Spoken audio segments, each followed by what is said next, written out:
Usually on the show we talk about writing and rhetoric and sometimes even poetry, but we've never talked about licorice, and today we're still not going to. No, but because a lot of the writing that we talk about is the kind that you do in school, I thought it would be nice to take some time today to say something about school that you might even already know. It's hard.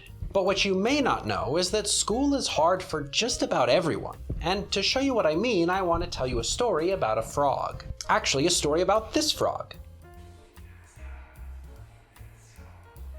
Long ago, in the far-off days of PhD school, I took a class with some PhD friends in a subject that was related to rhetoric, but it was different enough that we were all working in unfamiliar territory. That meant that we couldn't rely on the skills and knowledge that we already had. This new subject required us to think and even pay attention in different ways. So we went to class and did the readings and tried our best to participate in discussions, but I know I sometimes felt unsure of what was going on. So it was nice that we spent some time outside of class each week to talk to each other and make sure that we were all on the same page. Then, one fateful day during that long semester, one of the members of that group showed up and presented us with a selection of plastic frogs. Why frogs, you ask? Well, as far as I can remember, the frogs were inspired by a story that a professor had told us in another class that we all had together, and it was a story that we were about to reenact. See, the frogs had a special purpose.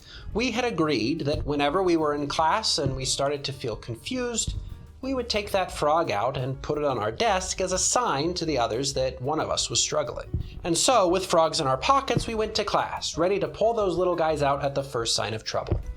And in that first post-frog class session, it wasn't long before we all had little amphibians sitting next to our books.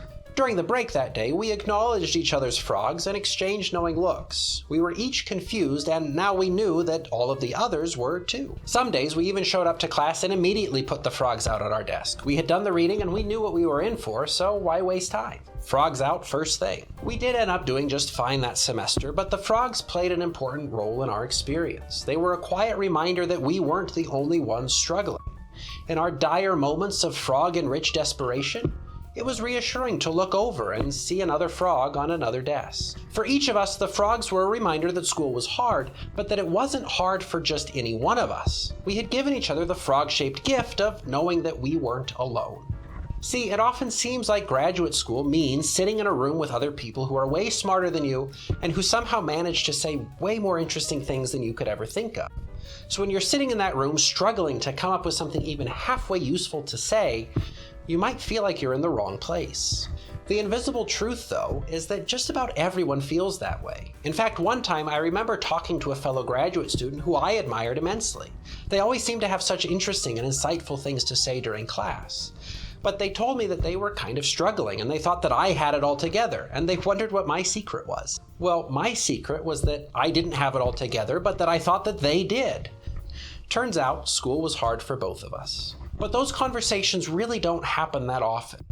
Most of the time you'll just go on living your life thinking that everyone is a superstar, when in reality, they're probably struggling just as much as you to keep their head above water. Maybe even more. And that's why the frogs were so valuable. They were a visible sign that none of us were alone in feeling like school was hard. So we didn't have to sit in class and assume that everyone else had it all together. We could look over and see that each of us was struggling, but that we were still trying to contribute to class and learn the material anyway. The frogs were a reminder that school was about learning and not about knowing everything already. And they were a sign of solidarity, a signal that no one of us was uniquely bad at that subject. We were right where we needed to be, and as a bonus, we were there together. So you might already know where I'm going with this, but the point is that you would probably experience school differently if everyone around you put out a little frog on their desk when they were starting to struggle. Chances are you'd see a ton of frogs out on desks, and the people who didn't put frogs out would probably be the ones who were so lost that they didn't even know that they were lost. So don't feel bad about asking questions or getting help. It's just the sort of thing that might help somebody else realize that they're not alone in their struggle. It's just like putting a frog out on your desk. There are way too many resources available to you, wherever you are, to get the help that you need. Think about your classmates, your professor, even, I don't know, maybe this channel.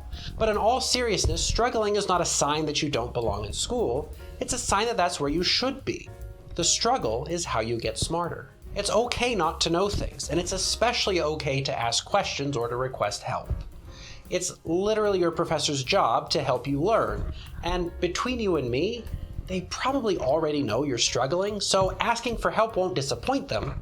They'll just be glad that you took the time to do it. So, because there is no way to give you each plastic frogs, I hereby bequeath upon you imaginary, invisible frogs. Each time you notice it in your pocket or backpack, let it be a reminder that the other people around you are probably just as much of a clueless mess as you are.